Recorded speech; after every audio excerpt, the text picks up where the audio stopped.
இடங்களில் ஆண்டவர் சொல்லுகிறார். ஆண்டவரே திருப்பி திருப்பி சொல்லுகிறார். ஒரு புதிய கட்டளை கொடுக்குறேன்னு சொல்லுவாரு. ஆனா எதைத்தான் சொல்லுவார்? ஒரு எப்படி இருங்க, எங்க புதிய கட்டளை உங்களை கொடுக்குறேன். ஸ்தோத்திரம்.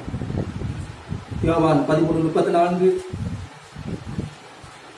35 போன்ற வசனங்கள் எல்லாம் வாசிக்கும் பொழுது, நான் உங்களில் அன்பா இருந்தது போல நீங்களும் ஒருவர் அன்பா இருங்கள் என்கிற புதிதான கட்டளை உங்களுக்கு கொடுக்கிறேன். புதிய கட்டளை உங்களுக்கு கொடுக்கிறேன். அன்பு எவ்வளவு முக்கியம் என்பதை அவர் வலியுறுத்துகிறதை பார்க்கிறோம். அடுத்த வருஷத்திலே சொல்கிறார், நீங்கள் ஒருவர் அன்புள்ளவர்களா இருந்தால் அதனாலே நீங்கள் என்னுடைய சீசர்கள் என்பதை எல்லாரும் அறிந்து கொள்வார்கள். இப்ப நாம கர்த்தருடைய பிள்ளைகள், கர்த்தருடைய சீசர்கள் என்பதை எல்லாரும் எப்படி அறிந்து கொள்வாங்களா? கையில வேத புத்தகம் இருக்கிறதுனால அல்ல, ஒரு சிலுவை டாலரை கழுத்துல மாட்டிட்டு இருக்கிறதுனால அல்ல. அல்லேலூயா. எதனாலே அறிந்து கொள்வார்கள்? நீங்கள் அன்புள்ளவர்களா இருந்தா, நீங்க அன்பா நடத்திட்டீங்கன்னா உடனே பக்கத்துல உள்ளவங்க பார்ப்பாங்க, ஒருவேளை நீங்க கிறிஸ்தவங்களா இருப்பாங்களோ, விசுவாசிகளா இருப்பாங்களோ. ஏன்னா அந்த அர்த்தம் சொல்ற, அன்புள்ளவர்களா இருந்தாலும் என்னுடைய சீசர்கள் என்பதை அதனால என்ன செய்து கொள்வார்கள்? அறிந்து கொள்வார்கள். யோவான் 15, 12, 17 போன்ற வசனங்களில் வாசிக்கும் பொழுது ஒரு அன்பாக இருக்க வேண்டும் என்பதே என்னுடைய கற்பனையாக இருக்கிறது சொல்கிறேன். அது மாத்திரமல்ல, இயேசு வலியுறுத்துகிற ஒரு காரியம் அதுதான், ஒரு அன்பாக இருக்கு.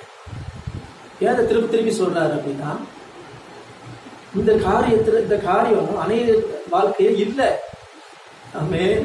அதனால திருப்பி திருப்பி தான் சொல்றாரு, ஒருவர் அன்பா இருங்க, ஒருவர் அன்பா இருங்க. அப்போஸ்தலனாகிய பேதுரு அதைத்தான் வலியுறுத்துகிறார். அப்போஸ்தலனாகிய யோவான் அதைத்தான் வலியுறுத்துகிறார். இயேசு என்ன சொன்னாரோ அதை திருப்பி திருப்பி சொல்றாங்க.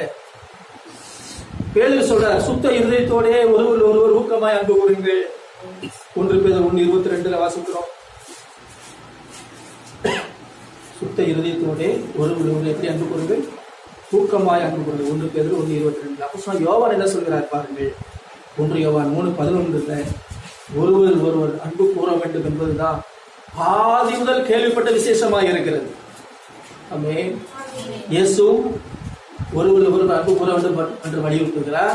அப்போஸ்தலனாகிய பேதுரு வலியுறுத்துகிறார். அப்போஸ்தலனாகிய யோவானும் அதை வலியுறுத்துகிறார். அது எவ்வளவு முக்கியம் என்பதை பாருங்கள்.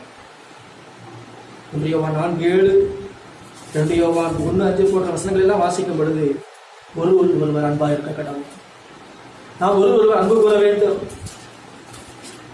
போன்ற காரியங்களை திரும்ப திரும்ப அப்போஸ்தலனாகிய யோவானும் பேதுரு எழுதியிருக்கிறதை பார்க்கிறோம்.